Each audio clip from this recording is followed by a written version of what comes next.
Capable Group компаниясы Қазақстандағы баламасы жоқ жүргек өндіретін завод болып табылады. Есімім Баянсұлу Оразалиева болады.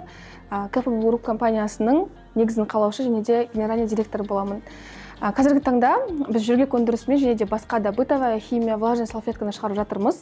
Capable Group компаниясының ашылғанына биыл 5-ші жыл болды. Қазіргі таңда бізде 15-ге жуық бренд шығып жатыр. Түрік партнерларымызбен бірге осы жұмысты бастаған болатынбыз. Ол кезде енді подгузикті түсінбейміз, памперс деп жүрген кезіміз ғой. Памперс это название бренда.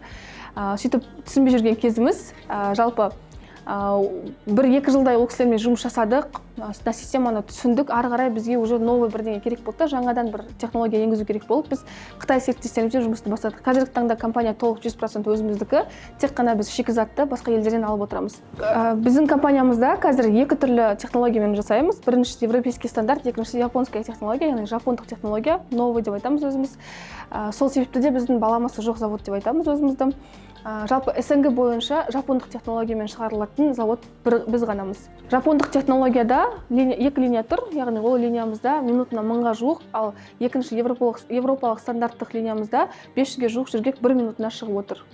Ең маңызды бұның ішіндегі продукция SAP деп айтылады, супер абсорбент полимер деген. Соны көрсетіп берейін. Өстіп жүргекті ашқан кезде оны ішінде болады.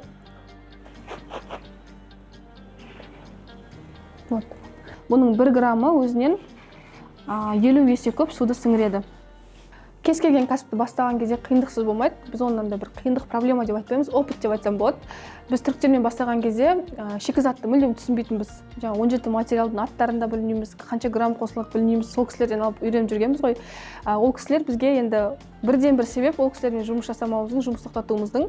Олар 17 материалды алдап жүрген ғой бізге. Ескі шикізат салып жүрген да. Сонымен біз өзіміз зерттеп, қарап, олармен партнерлықты тоқтатып, ары қарай өзіміз зерттеп бастадық. Түрік елінде 85 завод бар, осындай подгузник шығаратын, барлығын аралап, одан кейін Қытайға бардық. Қытайда Чуэнчжоу деген қала бар, оңтүстігінде орналасқан. Ол жақта 500-ге жуық завод жүргек өндірісімен айналысады.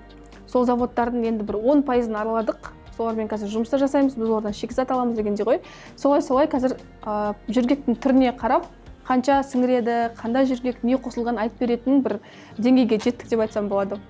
Бізде жүргектерді 2 түрлі технологиямен жасаймыз, европалық стандарт және де жапондық технология. Европалық стандарт кішкене эконом сегмент болып жүреді, яғни оны целлюлоза SAP бутерброд технология деп айтамыз біз өзіміз. Ал келесі жапондық технологияда кішкене басқаша технология, Airlet 5 в 1 дегенді қолданамыз. Оның да әртүрлі сапасы бар, біз ең жақсыларын қолданамыз. Соның ішіндегі біз 10 секундта сіңіретін, 12 сағатқа дейін тағатын қолданамыз.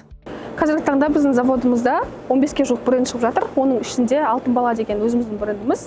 Сонымен қатар Капитан Бэйби, Сабико, Жұмсағым, Ақбөпем, Magnum дүкендер желісінде Томпиді шығарып жатырмыз. Ресей мемлекетіне 2 брендіміз бар. Және де Өзбекстанға Freeline Pena деген 2 брендіміз шығып жатыр. Алдағы жоспарымыз осы STM деп айтады, собственная торговая марка других людей, других компаний, соларды көбейту. Как минимум енді 50 шығарсақ деген жоспарымыз бар. Және де 26-шы жылға, қазіргі таңда бізде 2 линия тұрса, 26-шы жылдың соңына дейін 6 линияға как минимум жеткіземіз деген жоспарымыз бар. Осы тұста мен бір қызық ақпарат айтқым келіп тұр. Негізінде қазақстандық бренд пен отандық өнімнің айырмашылығын айтқым келіп тұрды. Бізде қазір Қазақстанның территориясына тіркелген 260 бренд бар. Оның барлығы қазақстандық бренд, бірақ отандық өнім емес.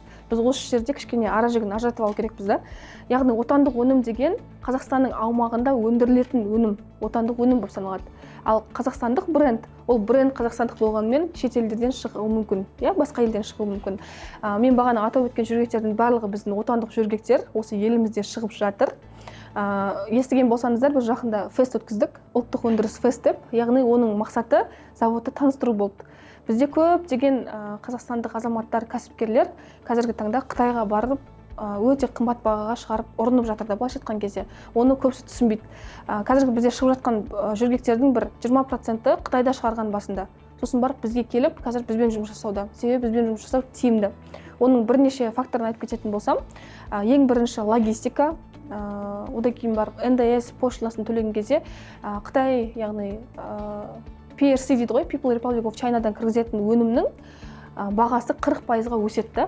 Осы жаққа келіп сатылымға шыққан кезде ғана оны кәсіпкерлер түсініп жатады көбіне. Қазіргі таңда Capable Group'та 100-ге жуық, өндірістің өзінде 100-ге жуық адам жұмыс жасауда. Сонымен қатар Қазақстан бойынша біздің өнімді сатып жүрген адамдардың саны 500-ге жуық болып отыр. Алдыңғы жылғы есеппен қарайтын болсақ, біздің компаниямыздан 175 миллион штук жөргек шықты.